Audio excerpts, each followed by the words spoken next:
Greetings, and welcome to another edition of the Verbally Effective Podcast. I am your host, your double E, Ina Esco.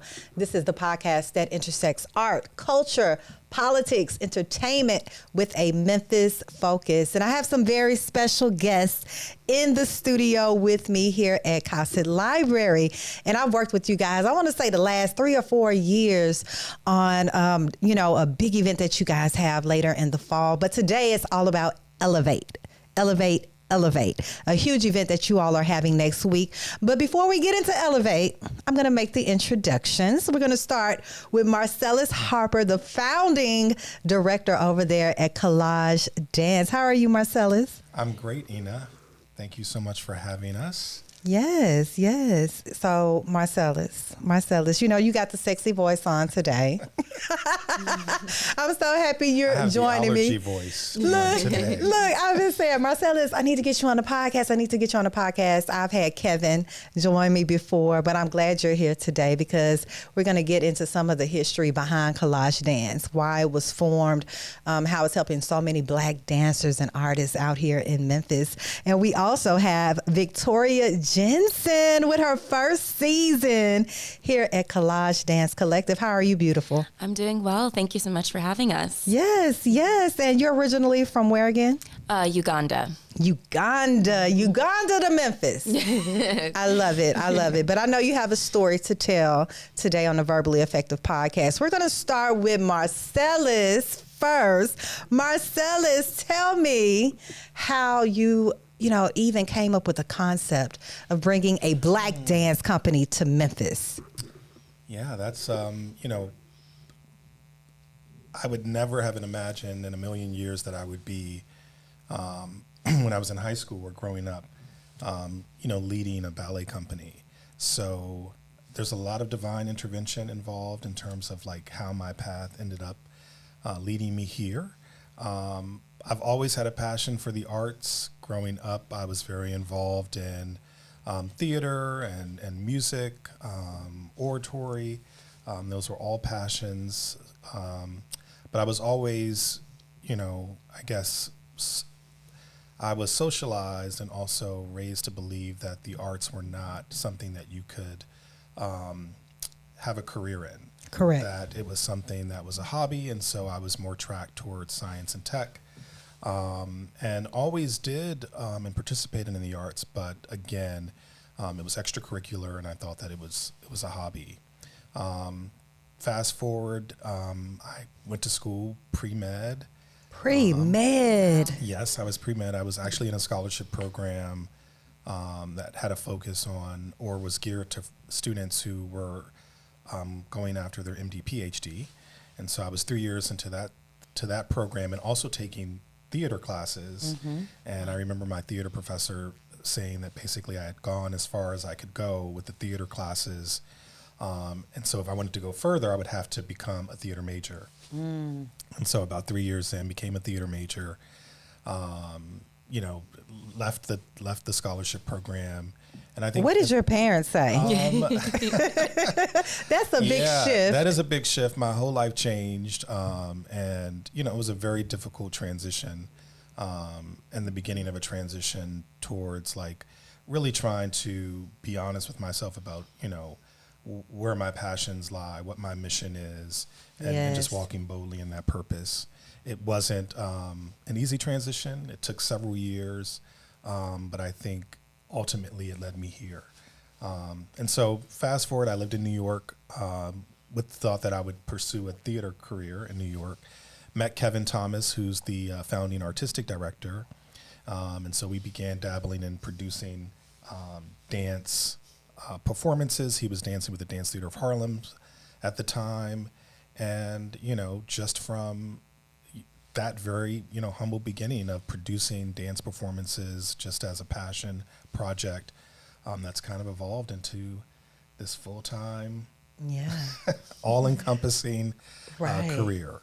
Was it exciting when you first started producing with Kevin in New York? Because is that where the mecca is for dance? Absolutely. And so what would happen is Kevin was dancing with Dance Theater of Harlem. For those who don't know, Dance Theater of Harlem at the time was the preeminent, Black ballet company.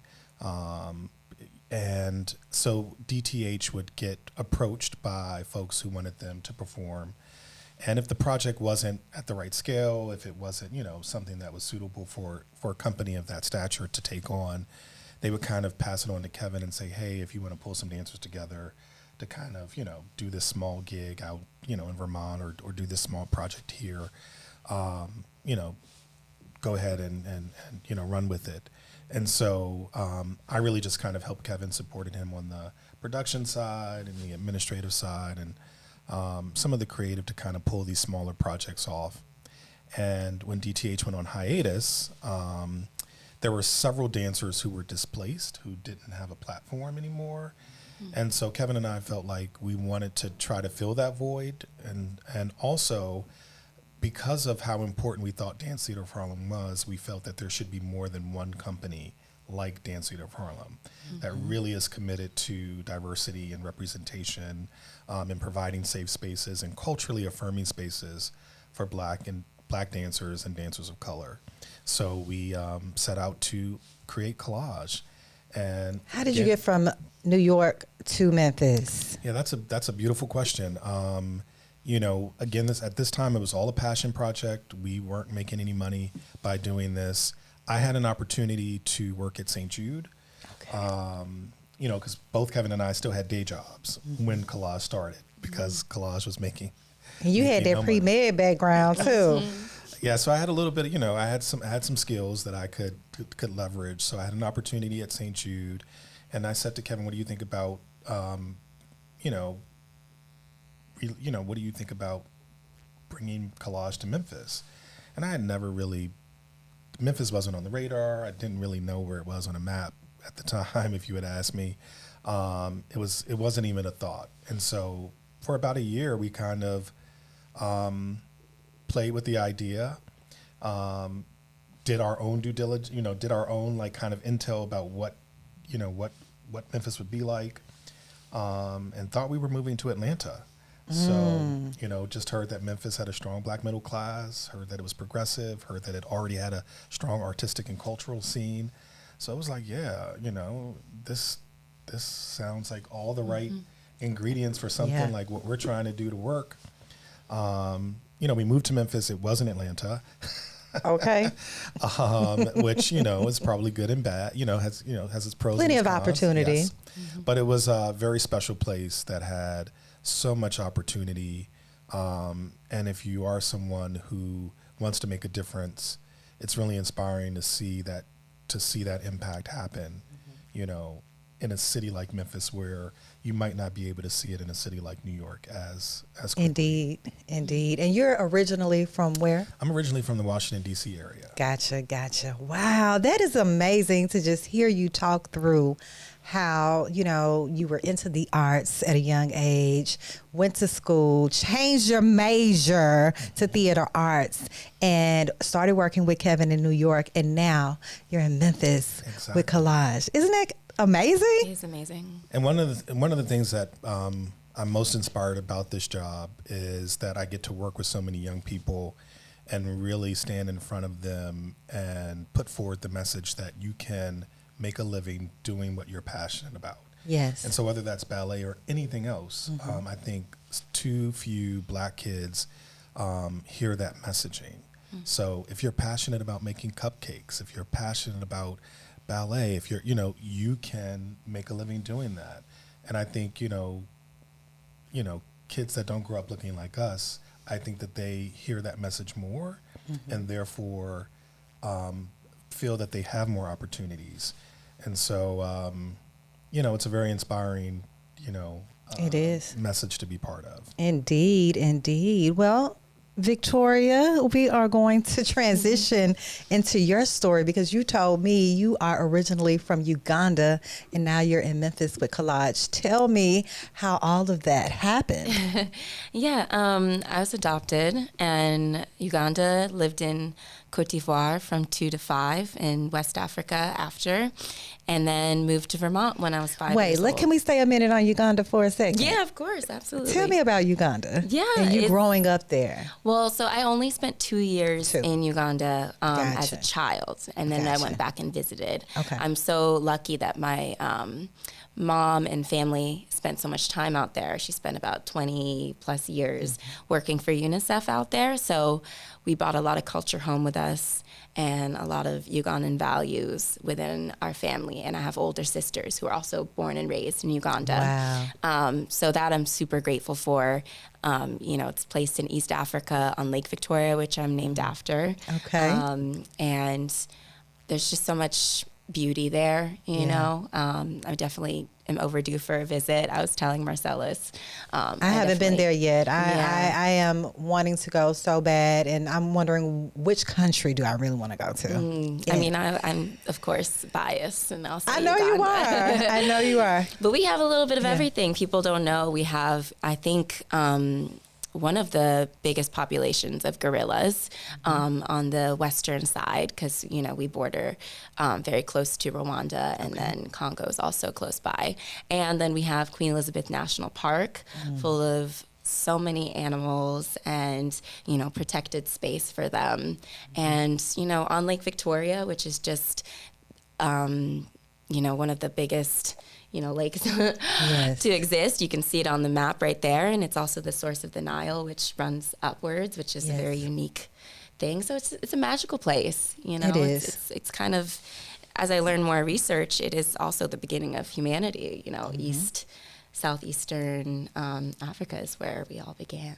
Yes, it is. And, I know you mentioned you moved to Vermont. So tell me about Vermont. Yeah, Vermont is a very different place than Uganda. Yes, it is. Yes, small states. Okay. I haven't been there either. Yeah, Not to also Vermont. beautiful. I heard beautiful. Vermont is gorgeous. Yeah, the nature. I think it's one of the only states that we don't have billboards. They don't allow it. Really? My little hometown out in the woods that we lived in, they still don't have cell service because they won't even let the fake tree towers be there. Oh, they're not playing over there. They're not playing. Okay. No, they want to maintain the integrity of it. And so I got to grow up in a lot of nature, and I told somebody recently, when I first came to the States and I was in Vermont, when the trees were moving, I thought that they were monkeys because I was used to the monkeys shaking in the trees. And then it took me a while to realize it's just, wind. Wow. And just changing the whole scenery of animals and stuff. And, Yeah. we saw bears and sometimes had a bear on our porch here or there. It's cold out there, isn't it? It is cold up there, Okay. yeah. No, and so I was, trained in the cold, if you will. Okay, so you started dancing in Vermont. Yes, So absolutely. tell me about that experience. Yeah, I was a very active child. I came to the States having started gymnastics and moving. However, I loved music and art as well. And so my mom put me into dance at about 5, 6 years old when we first got here. And I just fell in love with it instantly. I still did a lot of other things. I still did sports. But if I had to choose, I would always choose dance for me. I did acting as well, musical theater. Come on, acting. Yes, love those things as well. But the challenge of just movement to music and the athleticism of ballet just really captured me and healed me, and was something that I can always go back to as home. Even though I was moving around so much and many changes were happening in my life, I still had a home within this movement and art form. And what are your parents saying today about how you've progressed in dance? So I would say that my mom would be, I believe that she's proud. And so I was adopted by a single mother.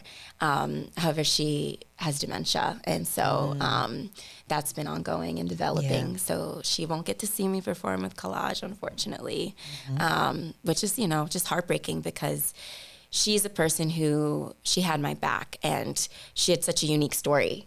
Part of her story is spending a year at the Paris Opera, training, or Paris Conservatory, training in pianist, as a concert pianist, and then also working in international, relations. Yeah. And so when I was 16, she supported me going to a pre-professional training school in Philadelphia and pursuing this. You know, she's an academic. She's, you know, was on track to have a PhD aside from her disease. So very academically oriented family. However, she also saw so much value in the arts. And she's the reason I'm here, you know, fundraising, you know, making me take photos and write a whole letter to all the people in our network to raise money for me to go to summer intensives and programs. That's the work she did to get me here today. She's a good mom. She's a wonderful mom. Yes. Yes. And how did you end up in Memphis, Tennessee at Collage? I know. So I heard about Collage over the years, and you know, more recently was based in Connecticut, and saw the audition, you know, in New York City, just 2.5 hours away. Collage got a lot of buzz everywhere. Yeah, they have the buzz. I love it. Their marketing is amazing. Yes, it is. You know, you just see beauty and quality in it Black all. people. Black people. Okay. You know, as a Black dancer, dark-skinned dancer, it's hard to find a space. Why is that still in 2024? Yeah, you know, I think the institution of ballet and just its foundation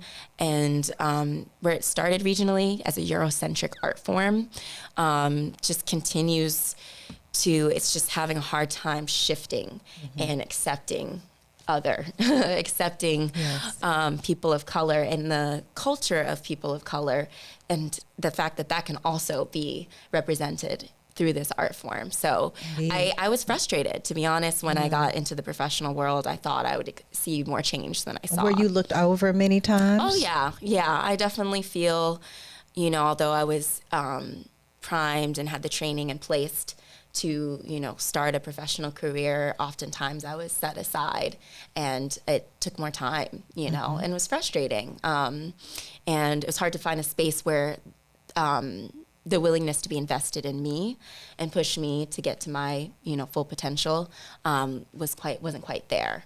You know, so finding Collage and getting to, you know, audition in New York and then being invited down here, something you rarely see in the ballet company audition process, is a company that will fly you down, put you up in a hotel, get you transportation, take you out to meals. So professional. So professional. So, you know, like the business world, the way you normally would interview for a job.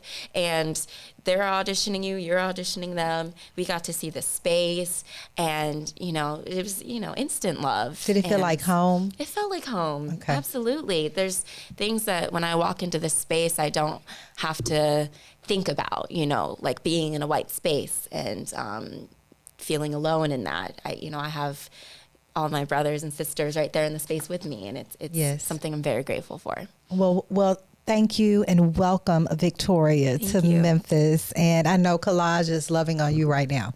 I appreciate it. Yes. Okay, well, let's get into the big event. Yes. Elevate. Marcellus, tell me, how did you guys come up with the concept for Elevate? What is the concept and when it will be?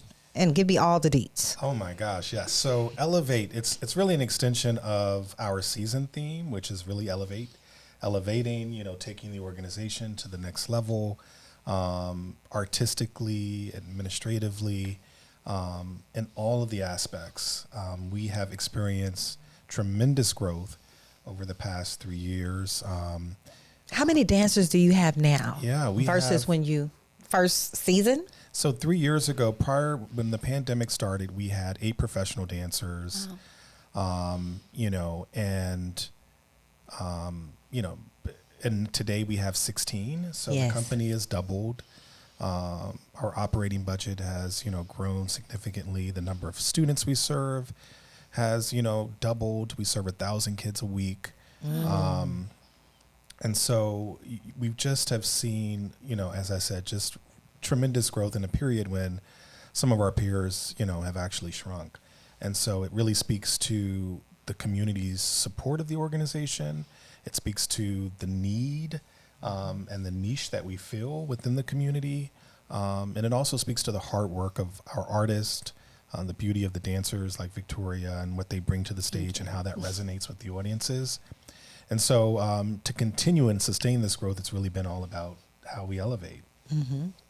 And so this spring program, I think, is just a reflection of that. It's 3 very bold, strong works that show our desire to create new work, because that's an important part, but also to bring important masterworks to the Memphis community. You're keeping it fresh. Yes, we're trying to keep it fresh. And so we'll see a piece called Luminescent, which is choreographed by Durante Verzola. The composer is Joseph Bologne, Chevalier de Saint George. My French accent is not great. Kevin, that was good. Well, was it good, Victoria? Yeah. Kevin, our artistic director who speaks fluent French, he makes me insecure about my French. So I just know a little Creole, so I'm going to feel real insecure. Hopefully I didn't butcher his name. But what's amazing about this composer, he's an 18th century Black composer. Many refer to him as the Black Mozart, but he came before Mozart. So actually it was, as an artist, he influenced Mozart. And there was a Netflix movie about him. I saw it. It had to be it. Yep. And so what's amazing is that, again, we don't know. And so many instances, particularly in classical spaces, Black people have contributed heavily to these spaces. And a lot of times our contributions are either erased or marginalized. And so there was a lot of work to suppress and erase his legacy as part of the classical, his contributions to the classical canon. So I'm really excited that we have this piece that utilizes this 18th century Black composer's music. You're giving him his flowers. Giving him his flowers and reclaiming that space. We also have a piece called Bluff City Blues, choreographed by Amy Hall Garner. Real Memphis. It's very Memphis, ballet to the blues, a combination you don't typically see, but is quintessentially Memphis. Our ability to combine, and juxtapose contrasting elements of art is really the Memphis brand. And so very excited about audiences connecting with this piece again. And then it will be the Memphis premiere of Chroma, which is choreographed by Wayne McGregor, who is the resident choreographer for the Royal Ballet in London. Oh, wow. And so this work has been done by, some of the largest, most important ballet companies around the world, so Australia, Asia, the UK, and then major metropolitan cities like Philadelphia and Boston. So to be able to bring this type of work to Memphis, for the Memphis community to be able to see it and experience it, just feel very proud to be part of that work and very excited for hopefully everyone who can hear my voice to attend Elevate April 20th and 21st at the Cannon Center. Wow. It seems like such a diverse and very elevated event. And, how has Memphis responded to your events here? Because I heard you say that everything has grown. How has the community embraced Collage with your events? That's a great question. I think the community has just been so supportive of the work that we do and understanding that the work that we do transcends ballet. It's not just about ballet. It's about creating safe and culturally affirming spaces. It's about representation and the power of representation to change our worldview. It's about narratives and the power of narratives to inform young people about what their opportunities are.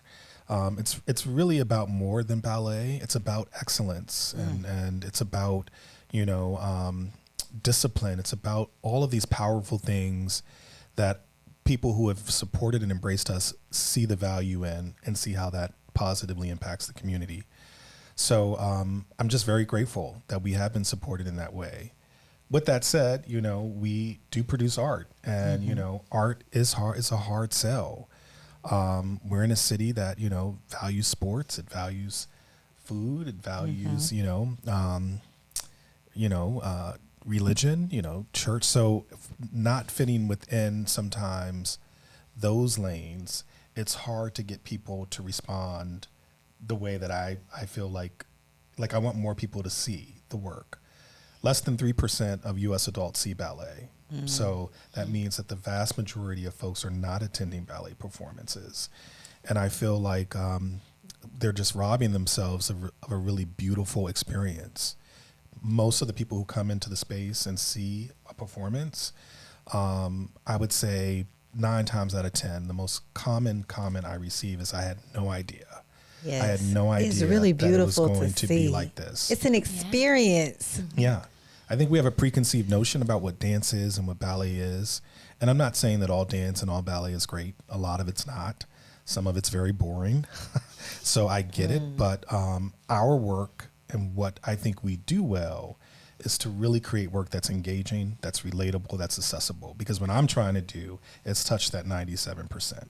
Yes, sir. And so the only way we do that is by, taking chances, doing work that's outside of the box, connecting ballet with themes that resonate with people of color, that resonate with young people, that resonate with men, that resonate with all the demographics that historically maybe have felt like ballet is not for them.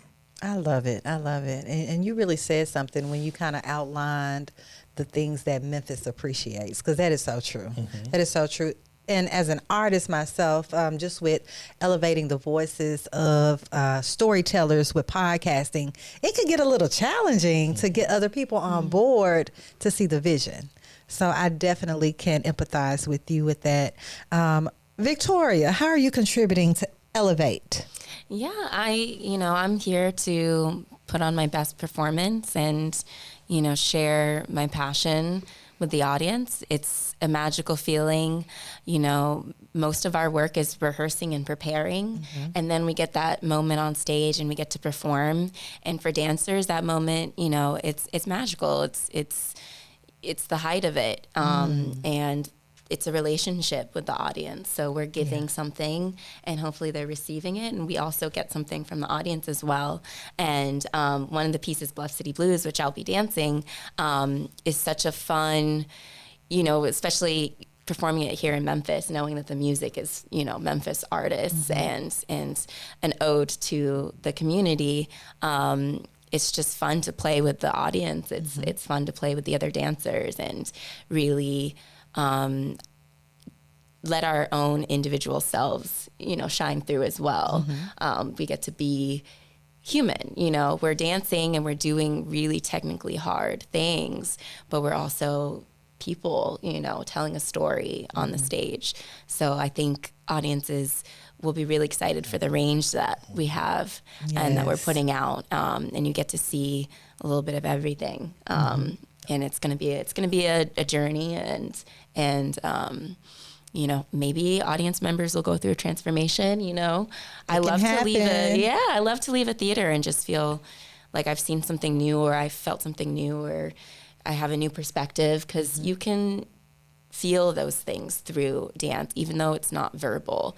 The movements speak a lot. It does, because I've watched, the performances with Collage, and I'm like, I wish I could dance like that. Or, I can feel the music and I just can relate to the dancers. Well, we have adult classes. I know. I was supposed to sign up. But tell me about the absolutely. So adult classes. We have adult classes. So we have beginner, intermediate adult classes, I believe, in ballet, jazz, tap, flamenco. But we also have something that I'm really excited about, which are adult courses. And these courses were designed for folks with no experience. So those who are scared, those who are hearing me, who are thinking, I've always wanted to dance, but I've never taken a dance class. I don't want to look like an idiot in a dance class. This class is for you. It's for folks with no previous experience. Is that your most popular? It is. I know. And it's a 6-week course. So you sign up for 6 weeks. And so it's an intro to ballet or an intro to jazz. Sometimes we have intro to tap. And the instructor walks you through the basics so that at the end of the course, you feel comfortable going to a beginner ballet class or a beginner tap class. I can see you teaching that class, Marcellus. Well, we have some amazing teachers to do that, so I support them. And do some of the principal dancers teach some of these classes? Absolutely. Sometimes our professional dancers, absolutely, I think teach adult classes. So it's also a great way to be in community with some of our professional dancers that way. So. Yeah. Wow. And Victoria, I really want to ask you this. Yes. What is the day in the life of a dancer. collage? Yes, a collage, collage dancer look like? Yeah, so we almost work an exact 9 to 5. Our first class of the day, so we start the day with ballet class. You know, we're going back to our roots. We're setting our bodies up for all the work we're going to do throughout the day. Yeah, so we will stretch and warm up before class. So a lot of us arrive, you know, between... I got to be ready. Ready to start. Yeah, around 8:45, you know, to get ready for class at 9. And ballet class starts at the bar. You know, we start with support from the bar. We do right side, left side. Then we get out into center for the female identifying dancers. We put our pointe shoes on and we get up on our toes and we have no support and we start to move across the floor. And how are your toes today? My toes are okay today. Okay. You know, I actually did cut my toenails last night because they were getting they get slightly long and it starts to hurt a bit. I heard the dancer's toes can go through it. They can go through it. You know, my fellow dancers and I, we have our moments, but I've been on point since I was 10, so... And on point means? So wearing the pointe shoes on the toes. Okay. Yeah, the special shoes, they support your feet. We usually have some padding that we wear inside as well. They need to be hard, because when they're soft, your toes actually hit the floor, and that's not what you want. Oh. We're not actually directly standing on our toes. We have support to hold us up. So I've been doing it for 16 years, and it's still something constantly working on. That's the thing with ballet. It's always interesting because you're going to always have to keep working on it. Right. Our class is about an hour and a half, and then we have 15 minutes and we start rehearsals. Our first set of rehearsals will go from 10:45 to about 1 o'clock. Then we is Kevin leading those? Kevin will be a part of them. Okay. Sometimes it's just our rehearsal director, Lenore. Sometimes when we have a choreographer coming in or a guest, you know, coming in, they're working with us instead. So it changes from day to day. Sometimes there's multiple rehearsals at the same time. I think even yesterday I was in a rehearsal with Kevin and the rest of the dancers were in a rehearsal with our rehearsal director, Lenore, and as well as the setter for one of our pieces. So we'll have rehearsals, we'll have lunch, 1 to 2. What do you eat at lunch? I've actually really love being at Collage because oftentimes in dance institutions, it's 20 minutes, 30 minutes here. People eat bars, a banana. Bars? Yes, but I'm saying it's not enough, not for what we're trying to do. Okay. So here at Collage, you know, dancers will come in with their rice and their bean sauce and little protein.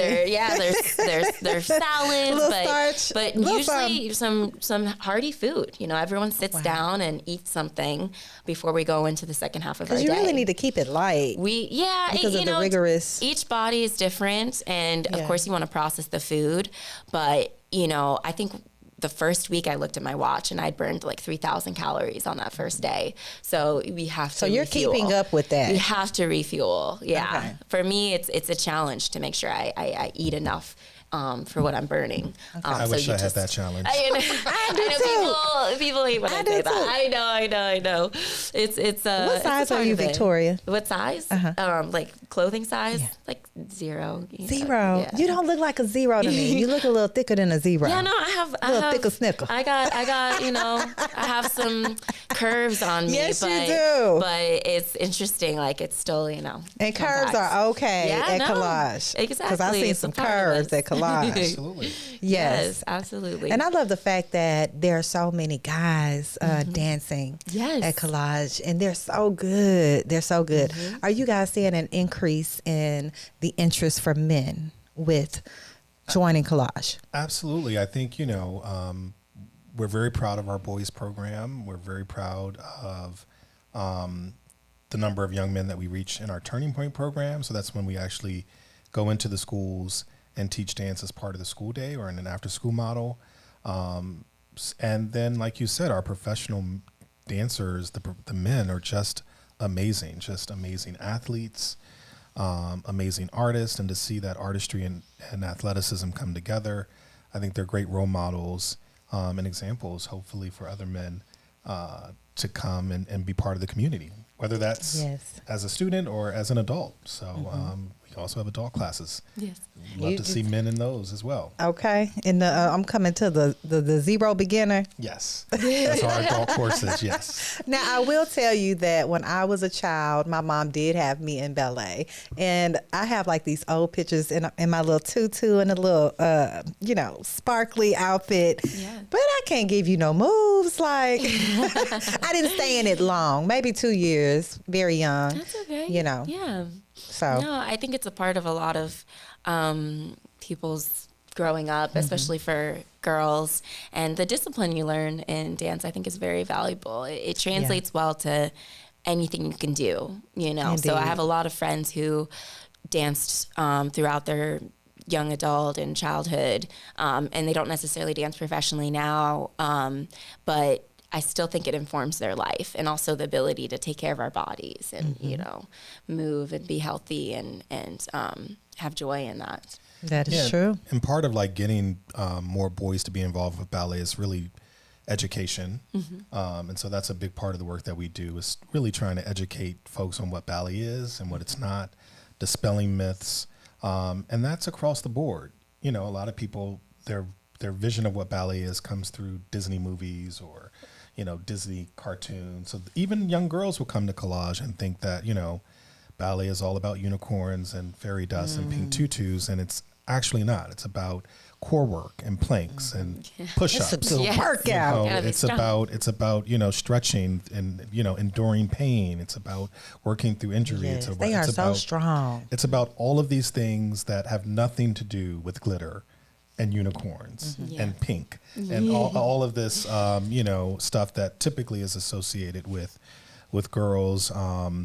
And so once you do that education and once we work on that, then it creates an opportunity for us to, I think, to have more engagement from young men. And we need men. I mean, you can't do a ballet. We can't do Romeo and Juliet without Romeo.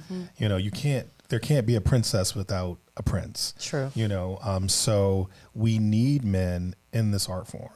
Yes. And I'm also thinking about just mentally, the mental strength of a dancer. Talk to me about mental. It's challenging. It requires a lot of balance, dance as a whole takes a lot physically and mentally. We have to think about our bodies, what we're doing, what we're working on. We have to think about the space. We have to think about the other dancers around us, our relationship to them. And when we're learning work too, you're learning sometimes new movement or new styles of movement, and it requires a lot of thought. We're counting, there's a lot that goes on mentally. And then there's just the natural challenges of, having off days or things not working as well, or just, not being in this one piece or being in another one or all of that, because everyone can't do everything, and so it becomes a challenge. And I think a lot of us have to put a lot of effort and time into our mental health. It's not talked about enough, and I think then dancers do get out there and they're ready to be professionals, and people sink. People burn out really quickly, and then just can't handle the mental part of it. So each individual has their own things, what they need to unwind, what they need to, take care of themselves and value themselves and their worth. The training naturally, historically, has, there can be a lot of mental abuse within ballet training. That's things that a lot of institutions are trying to change. And so combating that and knowing our self-worth on top of who we are as a dancer and leaning into that and working through all of that, it's a big part of it. Wow, you guys, have such a huge responsibility as a dancer, and I am so happy to have met you, Victoria Jaenson. Thank you so I'm much. coming to Elevate next please. week to check you out. Okay. Marcellus, please give the people of the Verbally Effective audience, one more rundown of Elevate, the date, the time, what we can expect, and tickets. Absolutely. So Elevate is next weekend, April 20th and 21st. So that's a Saturday and Sunday. Saturday, the show's at 7:30.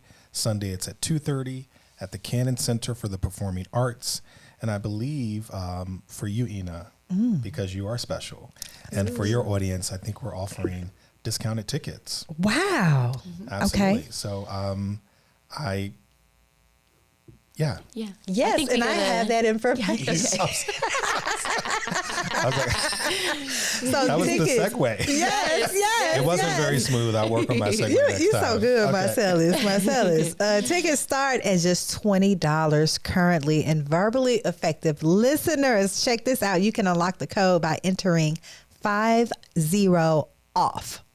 Okay, OFF, 50OFF on Ticketmaster to get a pair of tickets for the price of one. Isn't that amazing? Yes, 50% off. You Amazing. can't beat it. Yes, a lot of bang for the buck too. Yes. Well, thank you so much. I mean, I have really enjoyed you guys today on the podcast. See, it was easy, right? I asked the right questions. did. Thank I you got so you guys much. to really pour out all of your hearts today. Thank you so much, Marcellus Harper, the founding executive director over there at Collage, Thank you, and Ina. the beautiful Victoria Jaenson.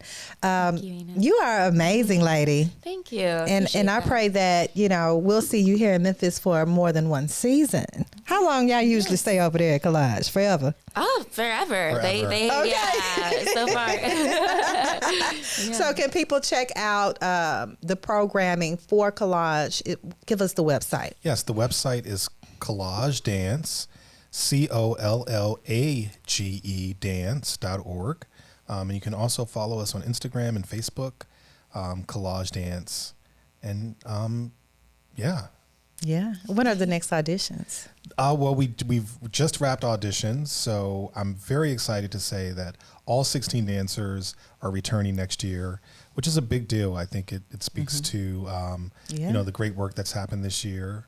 We're so proud of the artist and so happy that they want to stay and be part of the company and also part of the Memphis community. And I believe we've also we're growing the company, so we'll be adding a couple of dancers. So I'm excited Yes, I for love you to to hear meet it. our new dancers. And so, we have an exciting season next year, and hopefully we'll be invited back to talk about it. Definitely. You guys are always invited here at the Verbally Effective Podcast. And I want to just thank you all for sharing these beautiful stories and the need to have representation in this art form, right? So I really appreciate you guys, Marcellus and Victoria. Thank you so much. Thank you Thank so you. much for having Thank us. you. Yes. And thank you all for tuning in yet again to the Verbally Effective Podcast. I'm your host, your double E, Ina Esco. Hit that subscribe button on that Ina Esco YouTube channel and hit that follow for the Verbally Effective Podcast on all streaming platforms. Thank you so much.